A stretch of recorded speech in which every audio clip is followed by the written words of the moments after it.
guys, today we're going to be doing the next installment of one of the series that I've been doing on my channel this year, and we are going to be looking at contemporary or literary fiction books that are on my radar. Let's get into it. My phone decided to turn its brightness way down. I don't know how well y'all can tell. I can turn it up and it's still like this. So if I'm struggling with words, that's why. I do know how to read. So I have all these books behind me. The first one that is on my radar is actually one that I had started reading in high school, but like a lot of books in high school, I would start them and would never finish them because I had so much work and extra things to do that I never got around to reading. And that book is called Paper Towns by John Green. As I said, I did own this book in high school, but I more so recently got it at a thrift store. John Green, if you're wanting to revisit books like his that you read back when you were in school, the thrift store is the way to go, because I know that's where my old copies ended up. They ended up there, or the public library, wherever they donate books. But as I said, this is by John Green. It has a great rating, like all the books I'm going to talk about today, of a 3.70. Over 1 million people have left that rating, so that is pretty good if you ask me. This book was originally published in 2009. The book description. Who is the real Margot? Quentin Jacobson has spent a lifetime loving the magnificently adventurous Margot Rothschild, I don't know how to say that name, sorry, from afar. So when she cracks open a window and climbs into his life, dressed like a ninja and summoning him for an ingenious campaign of revenge, he follows. After that, their all-nighter ends and a new day breaks, Q arrives at school to discover that Margot, always an enigma, has now become a mystery. But Q soon learns that there are clues, and they're for him. Urged down a disconnected path, the closer he gets, the less Q sees the girl he thought he knew. And actually, I had a friend who, I don't know if she read the book, I would say she did, that says our hometown is mentioned in this book. That is really exciting because that never happens. But some of these genres that are mentioned are young adult. So this is a young adult one. I think it's probably our only young adult on this list. Fiction, contemporary, romance, mystery, very genre bending. Realistic fiction, coming of age. I love a coming of age story. Teen, adventure, and high school. So let's go back to our original list here. And this one we have a new release, and that is called So Old, So Young by Grant Gender. This one has a better rating than our first book with a 3.81, but only 14,000 people have left that rating. This one was published in 2026. Let's see what it is about. I did get this one at Book of the Month. 6 friends, 5 parties, 20 years. How did we get so old, so young? I actually think that's such a clever title. The best-selling author of The People We Hate and The Wedding comes a novel of impending millennial middle age that is part love story, part tragic comedy. 5 parties over the course of 2 decades bring 6 college friends together, exploring the ways we can run from and cling to our friends in love, life, and death. For Marco and Mia, Sasha and Theo, Richie and Adam, the one constant in their life after college together has been change. New jobs, new cities, new spouses, new children. Through it all, one thing they thought would only stay the same is their friendship. But time has a way of breaking even the strongest bonds and testing what we thought we knew.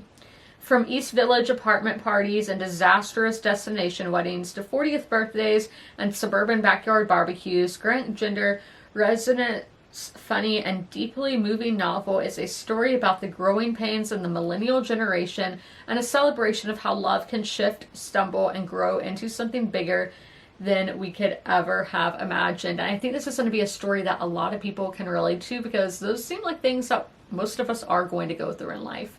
These genres are fiction, contemporary, audiobook, so that might be a good option.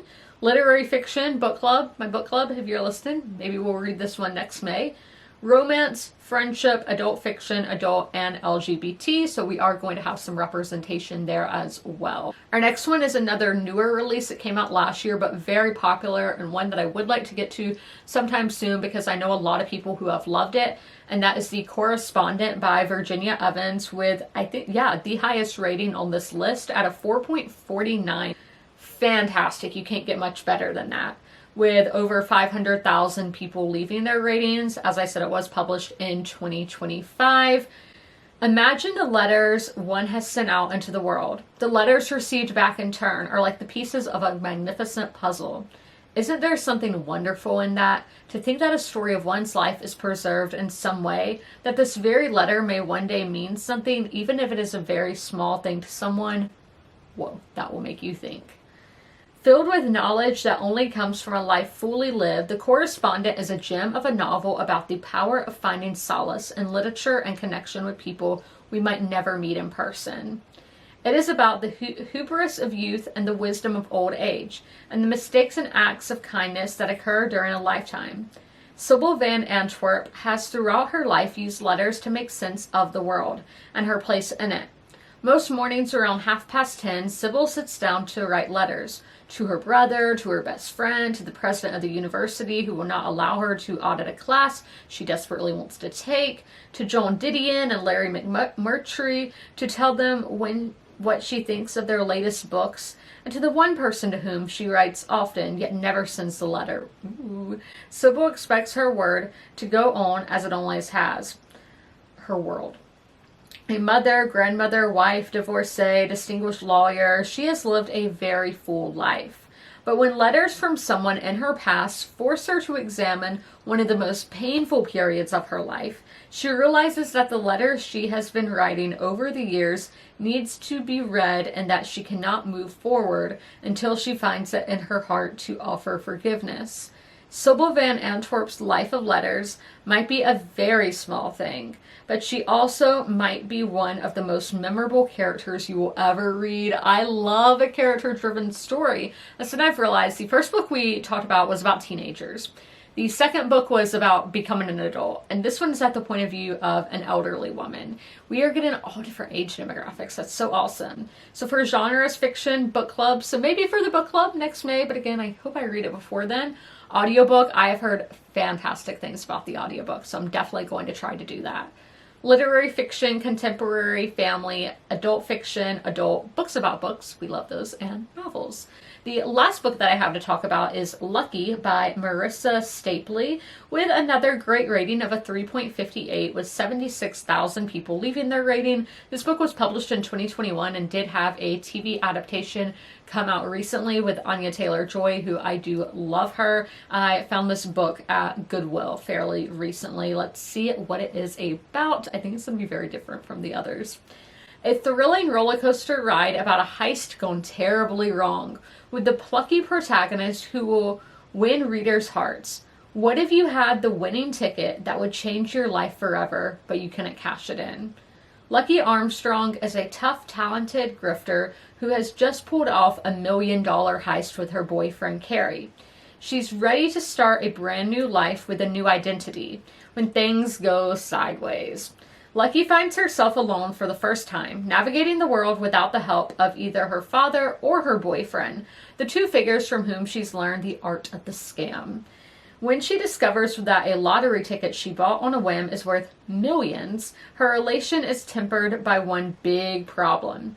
Cashing the winning ticket means she'll be arrested for her crimes. She'll go to prison with no chance to redeem her future. As Lucky tries to avoid capture and make a future for herself, she must confront her past by reconciling with her father, finding her mother who abandoned her when she was just a baby, and coming to terms with the man she thought she loved, whose dark past is catching up with her too. This is a novel about truth, personal redemption, and the complexity of being good. It introduces a singularly gifted, multi-layered character who must learn what it means to be independent and honest before her luck runs out. That sounds very different, and I think the character work in that's going to be very good. I see Atmosphere recommended, and I was getting kind of Taylor Jenkins Reid vibes from the description of this. Might not be a likable character. They don't seem like the best person, but they're out there, and they'll probably give you an entertaining story. So some of the genres are fiction, book club, again, looking at y'all. Audiobook, could be a fun time. Mystery, contemporary, thriller, mystery thriller, adult, crime, and suspense. So another genre-bending one. So those are the contemporary and literary fiction books that are on my radar. Those are ones that I would like to get to sometime soon. And if you didn't know, that's actually my favorite genre. And I know that this month I'm going to be going between using the term contemporary and using the term literary fiction. I do think literary is a writing style, and contemporary just means it's general fiction happening in this moment. When you could have a literary book taking place 100 years ago. but a lot of people see these genres as exchangeable. So for the titles of the videos, just to reach a wider audience, to be honest with y'all, as you can see from a lot of these genre tags, a lot of them are interchangeable. I just did want to give y'all that little disclaimer, I guess would be what we can call that. But I hope you guys enjoyed this video. If you made it all the way through it, leave a flower emoji in the comments below. And as always, comment, rate, and subscribe. And don't forget to ring that notification bell to be notified when all my videos go live. I'll see you in my next one. Bye! If you are familiar with my videos, you're used to seeing Sherman at the end of them. Sadly, Sherman has since passed away, but I would still like to encourage you guys to help your local shelters. Sherman was at the Darlington County Humane Society in rural South Carolina. I always have their link down below in the description if you guys would like to help them, but also help your local shelters as well. You can do that by donating, sharing posts like this one, volunteering, fostering, and adopting, which it's great to do all of those things. Great to help your community, great to help the animals in your community, and I cannot recommend it enough. All of my pets were rescues, they were strays or from animal shelters, and I love them so much, and I know how much love they can give, so knowing these pets at the shelter can equally give that much love, it's amazing. And y'all should totally take part and help out those local animal shelter pets, and please help them.